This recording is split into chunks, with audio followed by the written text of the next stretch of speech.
introduction. My colleague Sebastian and I are very pleased to be here today to talk to you about our project that's called Promise, hence the title, and it's about web archiving in Belgium. So this is the agenda for today. Can you all hear me, or should I? Maybe this is better? Yes, okay. So I'll first give a short introduction to the research project, then I'll talk about the selection of web archiving material to be included in web archives, also access to web archives, the legal framework will be discussed as well, and user requirements as well. And to end, I'll talk about the next steps in the project. So before we begin, just to make sure that we're on the same page, what is web archiving? We're using the definition defined by the International Internet Preservation Consortium, or short IIPC, which is much easier. And web archiving can be defined as the process of collecting portions of the web, preserving these collections in an archival format, and opening them up for access and use.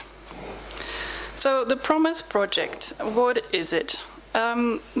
Basically the challenge we are faced with in Belgium today is the fact that the Belgian web is not archived on the federal level. There are several smaller initiatives in Belgium that have been doing it for a few years, for example the City Archives of Antwerp, but their focus is well, on their own collections, so the City of Antwerp. So we're basically looking towards the Belgian web in general, so our scope is much larger.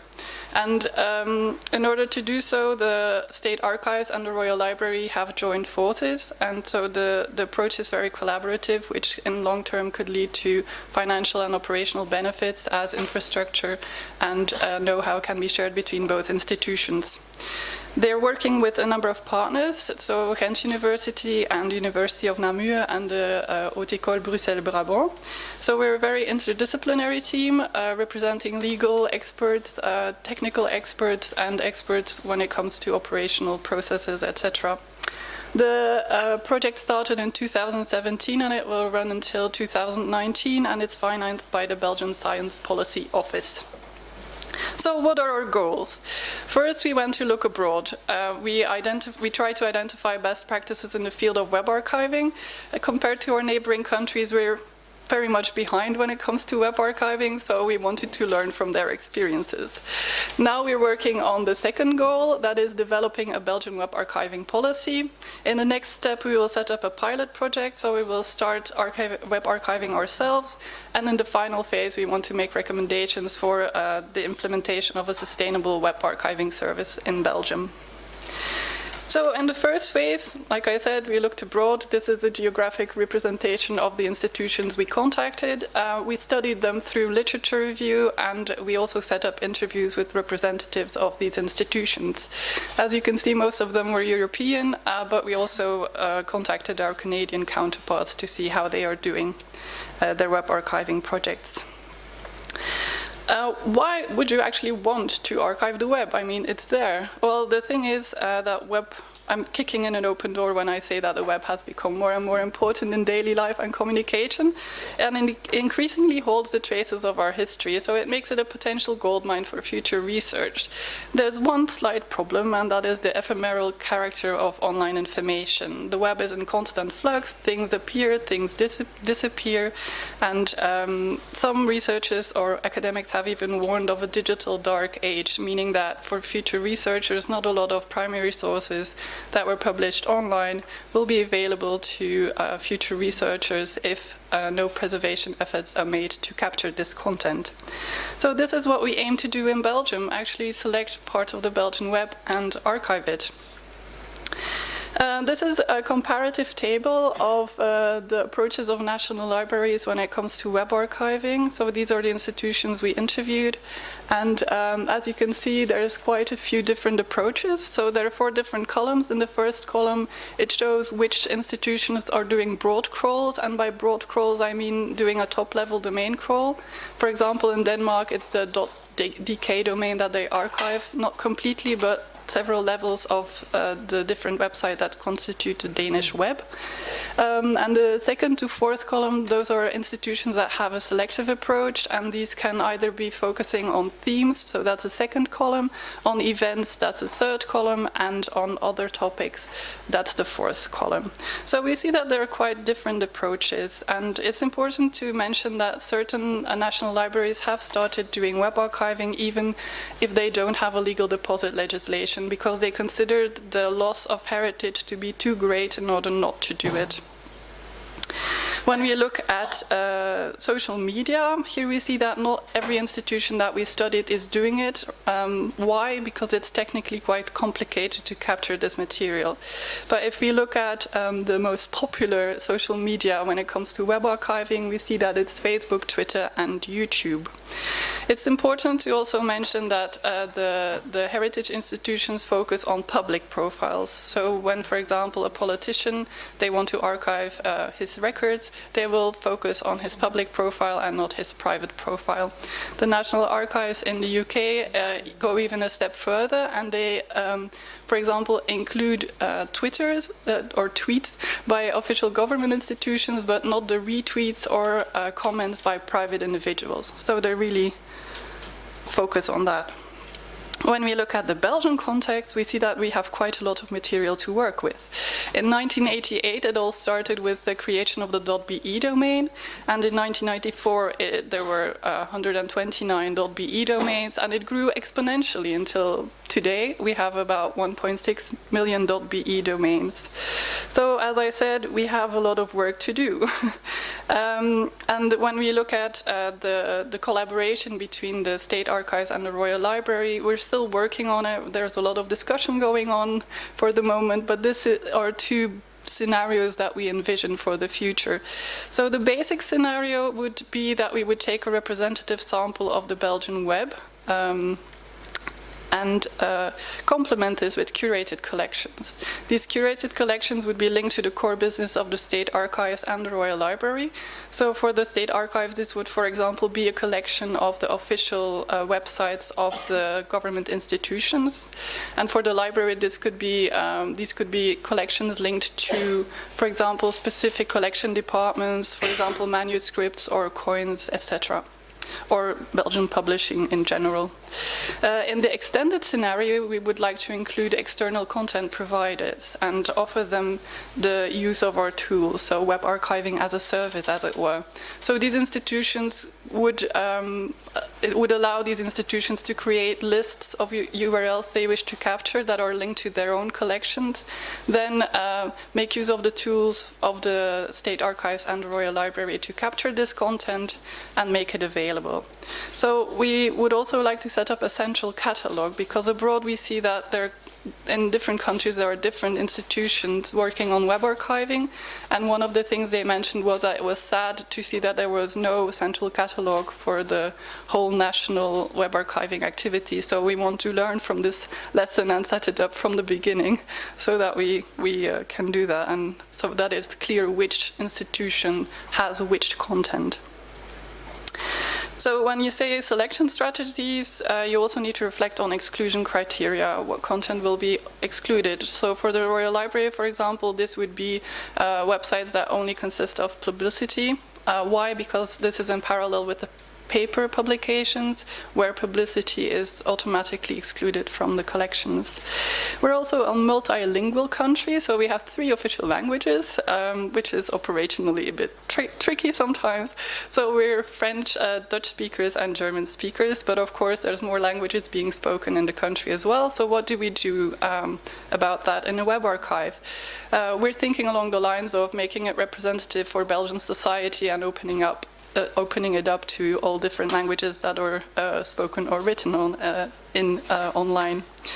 And then one can ask oneself the question as well, what is the Belgian web? It's not as easy as in geography where clear boundaries are drawn.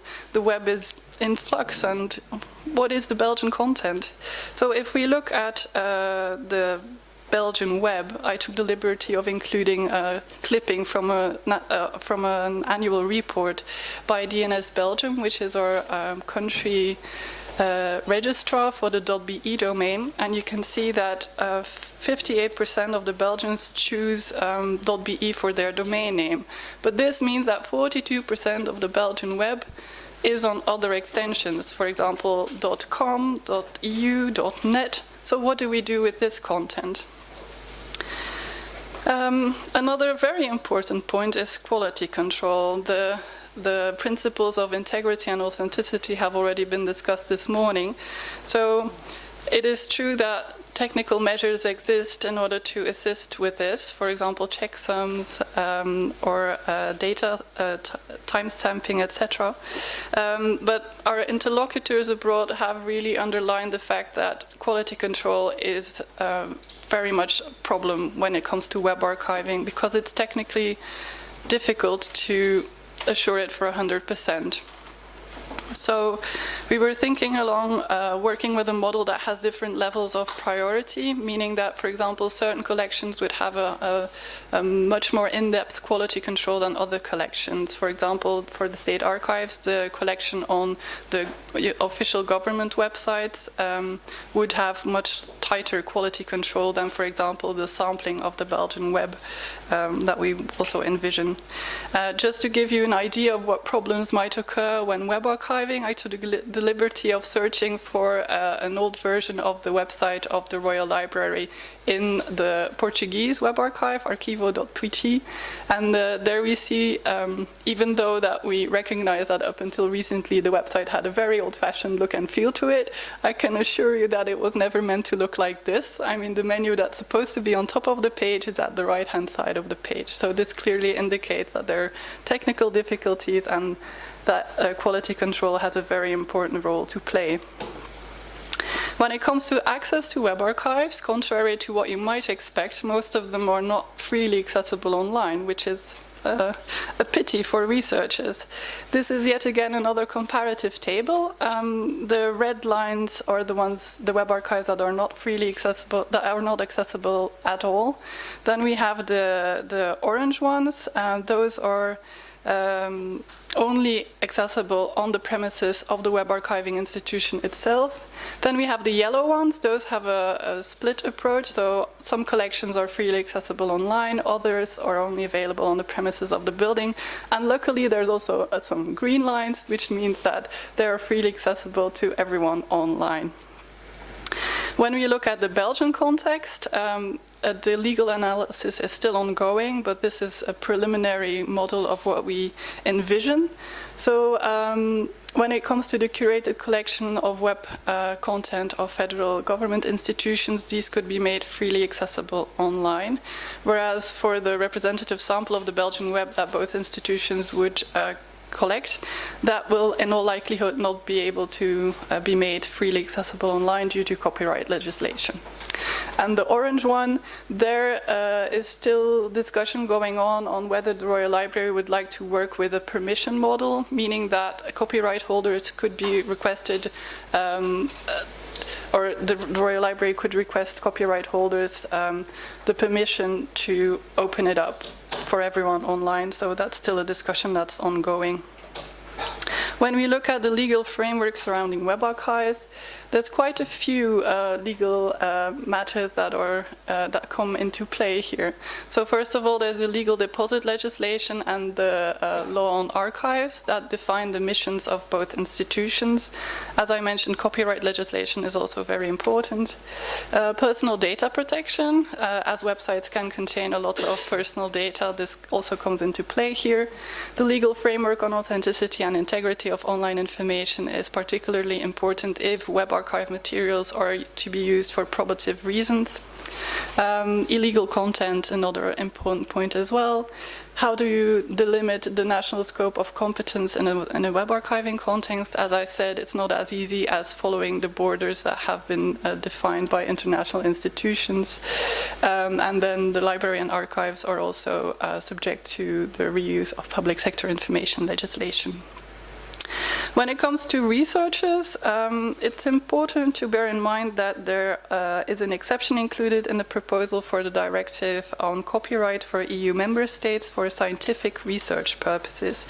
And at this stage, it's only a proposal. and it might still take some time before it comes into force, but when it does, it will allow research organizations or centers to legally make reproductions or extract data for text and data mining purposes without infringing copyright or legislation related to databases, so that's good news. And the second legal aspect that researchers need to be aware of is the data protection legislation that came into force at the end of May. Which basically gives people whose data are being processed a lot of rights, for example, the right to be forgotten or the right to rectify data. But on the other hand, organizations that process personal data, they are faced with a lot of obligations.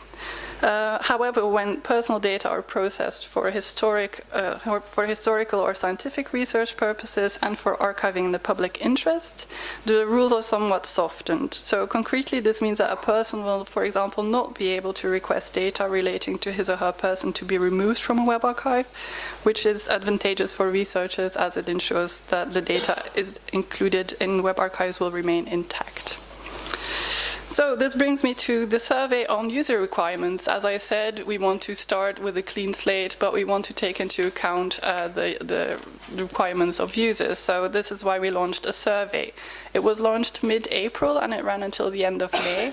And it was distributed in 3 languages, Dutch, English, and French. And we had a total of 568 respondents, which we thought was really great. We haven't had the time yet to analyze all of the results, so please consider this as a teaser, more is to come later. When we take a look at the question, are you aware of the existence of web archives, we see that the majority has answered yes. But when we look at have you ever used a web archive, there we see it's about 50-50%. However, this needs to be taken with a pinch of salt, because in a follow-up question we asked for examples of web archives people have worked with, and some of them referred back to collections of digitized newspapers, which does not really comply with the definition of web archives we gave, but well. When we look at the people who answered yes to the question, have you ever used a web archive, these are the 3 most important methods of analysis that they used. So they're quite conservative in their approach, I'd say. So we see that text and discourse analysis, retrieving lost web pages and documents, and exploratory research are the top 3 methods of analysis. When it comes to challenges, what challenges have they faced in working with data from web archives? Here we see that they have identified access, difficulty in finding relevant material, and a lack of descriptive information about the web archive to be the top 3 problems. So it's really important to further open up our collections to aid them to find the information and to provide enough background information on the web archive so that they can easily use the information included in it. When it comes to the 3 most important web archiving functionalities, full text search and a search engine for keywords is considered to be the most important functionalities, and the distant third is a search engine for images. As I said, more is to come later on the survey.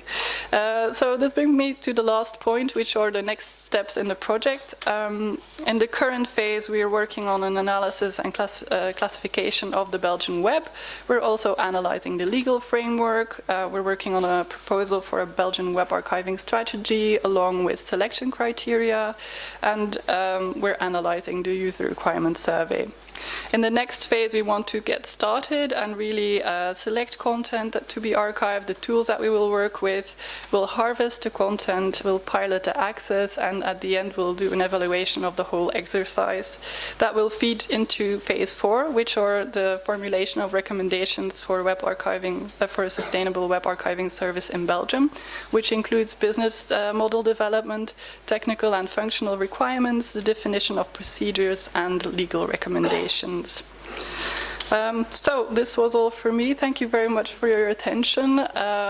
And there's a bit of time for questions, I presume, at the end of the session as well. Thank you very much.